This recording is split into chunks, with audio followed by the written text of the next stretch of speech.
Senhor. Para quem não me conhece, eu me chamo Tila e eu queria, através desse vídeo, alcançar o maior número de pessoas que precisam ouvir essa mensagem.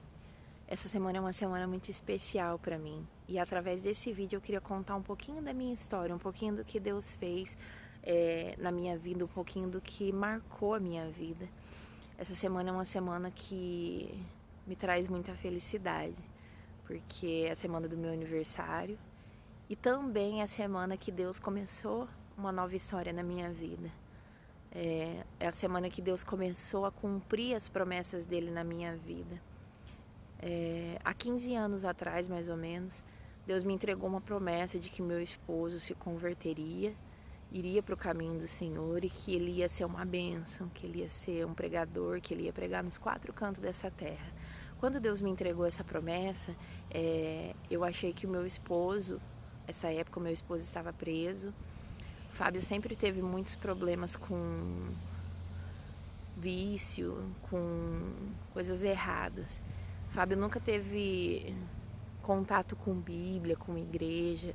Ele era muito temente a Deus, sempre acreditou que Deus existia, mas ele nunca teve um contato com Deus, ele nunca teve um compromisso com Deus. E quando Deus me entregou essa promessa, o Fábio estava preso. Eu achei que ele ia sair da cadeia com a Bíblia na mão, terno, gravata e pregando nos 4 cantos dessa terra. Mas só que as coisas não acontecem assim. O nosso tempo não é o tempo de Deus. E quando Deus promete, Deus cumpre. Só que às vezes a gente não consegue entender o tempo de Deus. Às vezes a gente não consegue compreender que existe um tempo determinado para tudo nessa terra. Que às vezes Deus te entrega uma promessa, mas ela não vai se cumprir agora. E às vezes a gente acaba não crendo naquilo e acaba perdendo aquela promessa. Foi assim na minha vida. Eu achei que o Fábio ia sair da cadeia mudado, transformado, mas não foi assim que aconteceu. Ele saiu da cadeia pior do que ele já tinha entrado. O Fábio teve vários problemas na vida dele com vício. Ele já foi usuário de crack, cocaína, maconha. E, na verdade, assim, era uma promessa, assim, que só um milagre de Deus mesmo para acontecer. Mas eu sabia, eu acreditava que Deus podia fazer esse milagre. Só que eu não tive paciência de esperar o milagre acontecer. Quando ele saiu da cadeia, a gente desandou mais. Em vez de eu esperar a promessa, eu acabei indo para o mesmo caminho que ele. Acabei me envolvendo com coisas que não eram boas, acabei desandando, acabei me envolvendo com droga. E às vezes a gente pensa, é só um final de semana, é só uma festa, é só para mim passar, esquecer os meus problemas, mas isso é momentâneo, é tudo momentâneo. Por isso que a gente precisa lutar para que a gente tenha a nossa eternidade garantida. Não as coisas do mundo são passageiras, são momentâneas. Ela te traz felicidade no momento. Depois que passa aquele momento, ela te traz a depressão, ela te traz a angústia, ela te traz a opressão. E era isso que estava acontecendo na nossa vida. Foram 7 anos de muita luta, de muita prova. Foram 7 anos de achando que para minha vida não tinha mais jeito, que não tinha mais solução. Porque ao invés da gente melhorar, a gente só piorava. A gente só piorava, a gente só piorava. E por várias vezes, sabe, por ser conhecedora da palavra, por várias vezes eu tentava ir para a igreja, eu tentava mudar e não conseguia. Por isso que hoje, eu e meu esposo, a gente não julga, sabe, as pessoas que tentam mudar e não conseguem. Porque só quem passou por isso sabe o quanto é difícil, o quanto é complicado, sabe, você sair do mundo das trevas e mudar a sua vida.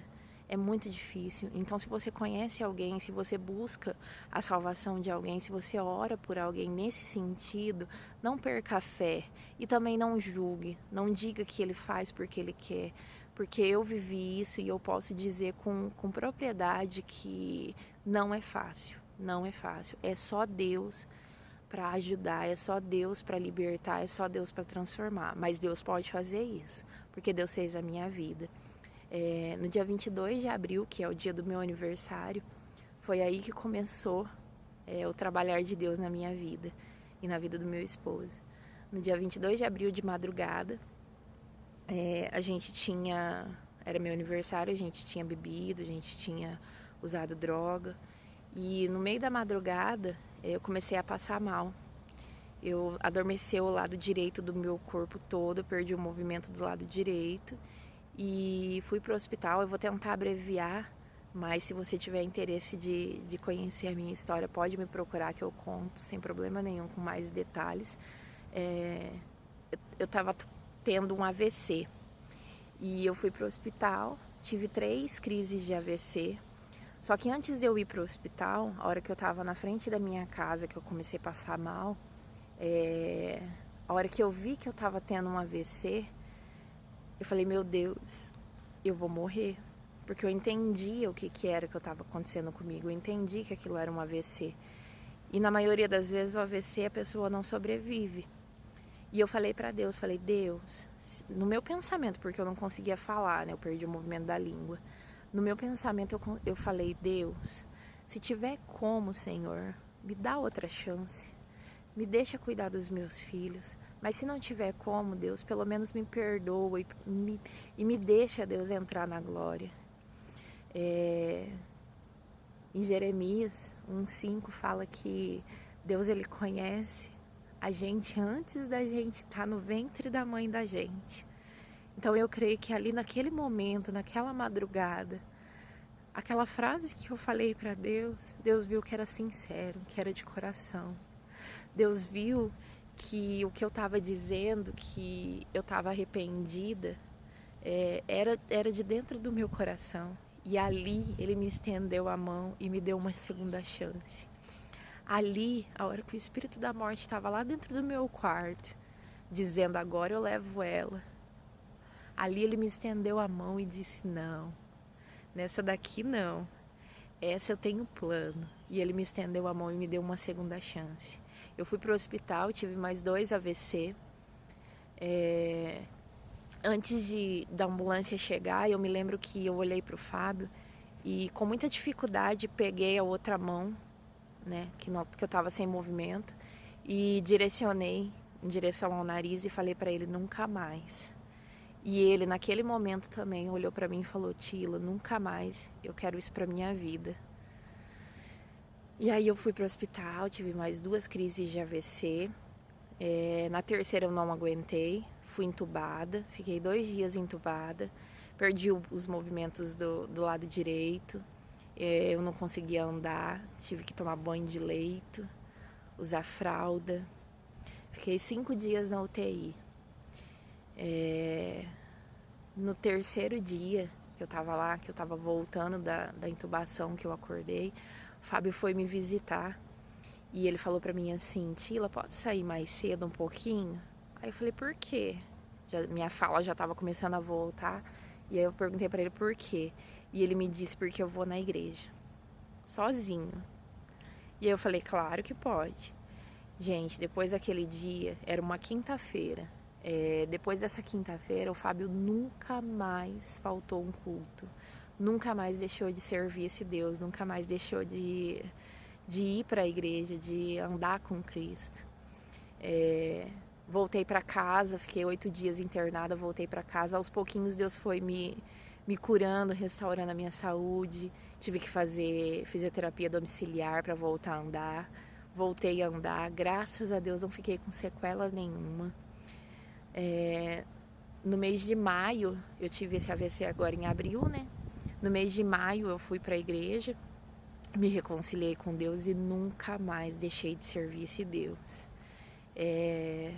Foi um trabalhar de Deus na minha vida, na vida do Fábio. Foi fácil? Não foi fácil. Para o Fábio se libertar, teve um período. Em julho eu tive o AVC em abril. Em agosto o Fábio batizou. Ele se libertou de todos os vícios dele. 3 dias antes do batismo, ele parou com tudo. O último vício que ele tinha, ele olhou para o céu e falou, nunca mais eu relo isso na minha boca. E nunca mais ele relou. Então, assim, eu tentei abreviar o máximo possível para não ficar um vídeo tão longo, tão extenso e tão cansativo. Mas o que eu queria passar para vocês? Um pouquinho, né, um resuminho da nossa história e dizer: não desista. Não desista, não desista da promessa, não desista de lutar, não desista de interceder, de orar por aqueles que precisam da tua oração. Não desista dos sonhos de Deus, dos planos de Deus, dos projetos de Deus. O Fábio é um milagre, eu sou um milagre. E porque quando Deus tem propósito na nossa vida, Ele cumpre, Ele faz. E o Fábio, ele mudou da água para o vinho. Hoje ele busca, ele clama. Hoje ele é um obreiro na casa de Deus. E eu tenho orgulho dele. Orgulho, orgulho, orgulho. E eu queria profetizar na sua vida que, em nome de Jesus, se você tem buscado por alguém, se você tem buscado por alguém, se você tem entregado alguém a vida de alguém na mão do Senhor, não desista. Não desista, porque Deus, ele é fiel para cumprir toda a promessa. Deus, ele é fiel para cumprir o milagre na vida de cada um que você tem colocado diante dele. Amém? Que você receba esse testemunho, que você receba essa palavra, que você seja fortalecido em Cristo Jesus. Que a minha história sirva de fé, exemplo de fé, que existe um Deus que ainda faz milagre. Amém?